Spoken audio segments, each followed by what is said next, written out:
Today on CityCast Denver. Major League Baseball pulled their All-Star game out of Atlanta in protest of a new Georgia elections law. So, where is there a city with a beautiful baseball stadium and kick-ass elections? Congratulations, Denver. And thank you, Major League Baseball. And don't for 1 second let anyone tell you Denver's elections are anything like Georgia's. Democracy is just as important as a pastime as baseball is. Today is Wednesday, April 7th, 2021. I'm Bree Davies, and this is CityCast Denver.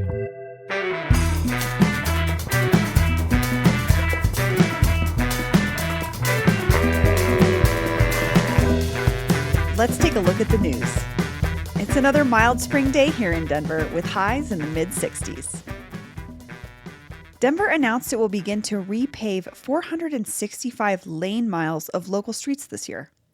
Just FYI, 1 lane mile is equal to 1 mile-long, 12-foot stretch of road.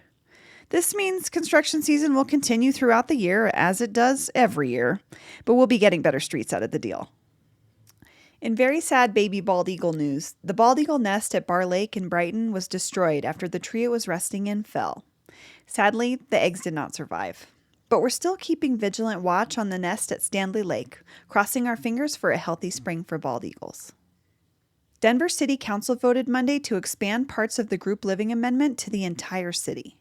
This means 5 people can live together in one house, regardless of what neighborhood you live in.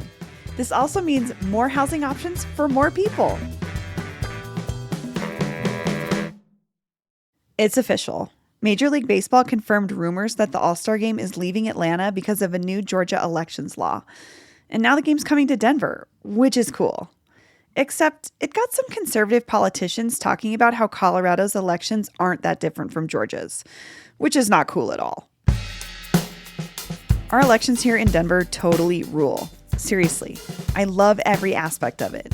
I love how transparent our elections office is on social media. I love how easy they make it to turn in your ballot. Every municipal election, I feel so much pride in being a Denverite. You were my council person for a long time. I miss those days. Do you? Seems like really hard work. Like when I think about government jobs, council person is like the most intense one. That's what I thought until 2020 presidential. Oh yeah, good point. I wanted to set the record straight, so I invited my former councilperson and Denver's current clerk and recorder, Paul Lopez, to come on the show. He's the guy that led Denver to an almost 85% turnout rate in the 2020 election. 85%.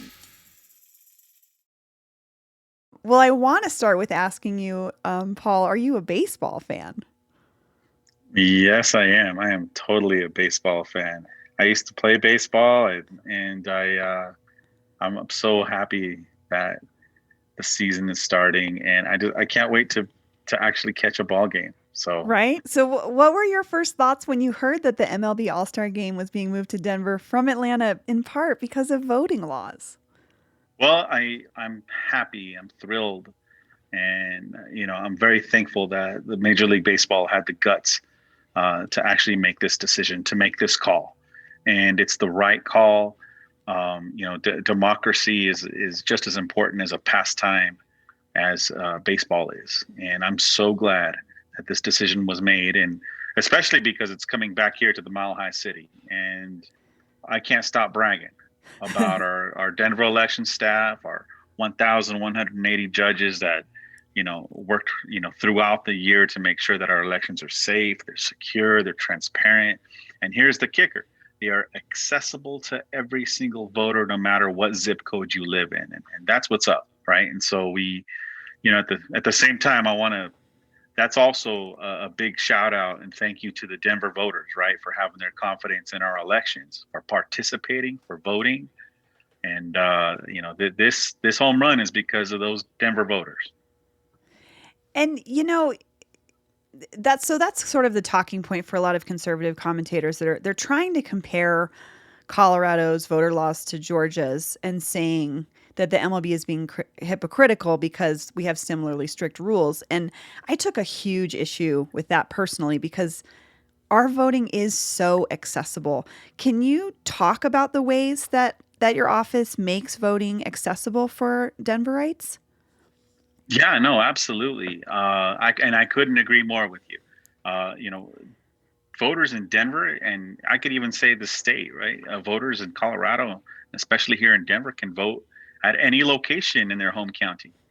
And if they, feel that they, get caught out of county, they can still vote on statewide candidates and issues and federal candidates. And to be quite honest, if let's say if you're a Denver voter and you happen to work in El Paso County or down in Pueblo, right? And let's say you're an Excel linesman and you're out there working and you have your ballot and, oh man, I got to get this by 7 o'clock. No need to stress. You just put it in a Pueblo box and it gets back to us. That vote gets counted and tabulated. So as long as you get it in by 7 p.m. So you could register to vote all the way up until 7 p.m. You can request a ballot or a replacement ballot. You can call us. You can text us. And you know what? If folks are comparing our security and saying that our security is strict, yeah, it is secure. It is absolutely secure. But the key is that you don't have to compromise security, what you believe is security, at the cost of not becoming accessible. Yeah, there you go, of access. Yeah, it's not an either or conversation. Our vote, Right. our voting is accessible as well as secure. So what would you say to conservatives online who are saying that this new Georgia elections law isn't that different from what we have on the books in Colorado? Well, first of all, we don't criminalize handing water out to somebody who's waiting in line. And then also, as opposed to Georgia, we don't get blocks of long lines of voters because we offer so many convenient ways for them to vote. And you're looking at, this high participation. I mean, 94% of folks return their ballots either through Dropbox or the mail. Of those, 70% used a Dropbox, and only 6% voted in person. But it was an option. It's an option, and you give voters choices. You make it easy. You make it accessible, and that's, unfortunately, that's not the starting point for Georgia's election system. Yeah, and just we're not seeing that same kind of disenfranchisement, particularly of our Black and Brown communities when it comes to voting, and it's clear in our results of our elections. Right, and that's what we try to tell people is that, your vote counts, and all it takes is one vote, and you have to make it yours. Yes, and it's your participation that's going to make a difference. And I wish that folks in Georgia would hit us up. I wish that those state legislators and folks who are making these decisions hit us up. I would gladly give them a tour. I offered it last year to the president of the United States. I say president with quotation marks, right? Like please come by, check out what we do.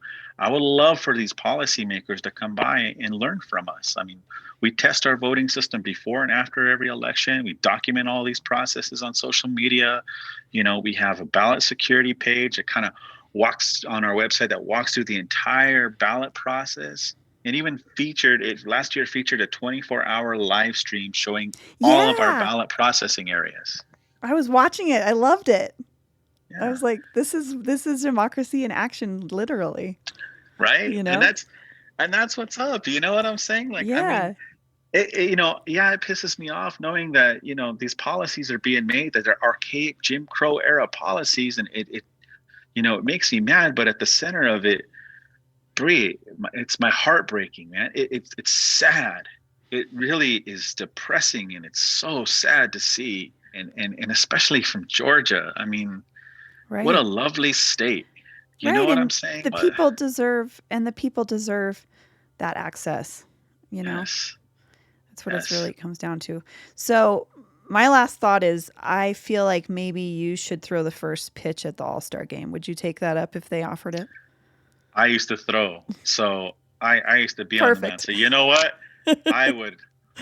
Bree, you're tapping into old West High School baseball dreams there.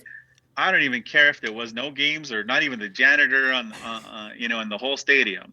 You just let me on that field and put somebody out there just to play catch. That would be my, yeah. I'm gonna vet that idea as heavily as I can on Twitter. Hey, you know what? I get a pitch for the greatest team in elections right now, and that's enough for me.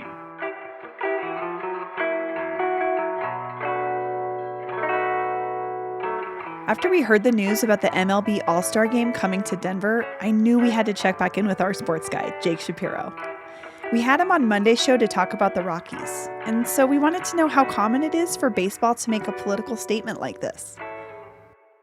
Baseball as an entity is a very conservative sport, so they politically do not make a lot of moves unless it directly benefits them. This has come from a 1922 Supreme Court decision in which Major League Baseball, the entity, the league, was ruled to be part of an antitrust exemption where Major League Baseball is allowed to rule and own baseball like a monopoly in this country. So what that means is baseball effectively doesn't like to get involved politically because they don't want to rub bones with people that could go challenge that to the Supreme Court, which gives them a lot of control. But what's happening here is really interesting because baseball has had a topsy-turvy relationship with racial relations, to say the least. So baseball's really founded after the Civil War. Then there's a color barrier that comes into effect. But they break the color barrier in 1947, which happened about 15 years before Martin Luther King Jr. really had an impact. So baseball really likes, in the last 70 years or so, since Jackie Robinson broke the color barrier, to really support people of color if they can. That's our sports guy, Jake Shapiro. And finally, a couple of notes. We're excited to be a source of facts in journalism, so we really let some of you down when we said the wrong date in yesterday's episode. That's fixed now and won't happen again, space-time continuum notwithstanding. Also, a disclosure. Our producer Paul Caroli's wife, Megan, works for the Denver Clerk and Recorder's Office. That's all for today here on CityCast Denver. If you enjoyed the show, why not take a minute to tell a friend about us, rate the show wherever you get your podcasts, and subscribe to our phenomenal morning newsletter. We'll be back tomorrow morning with more news from around the city. Bye! Done?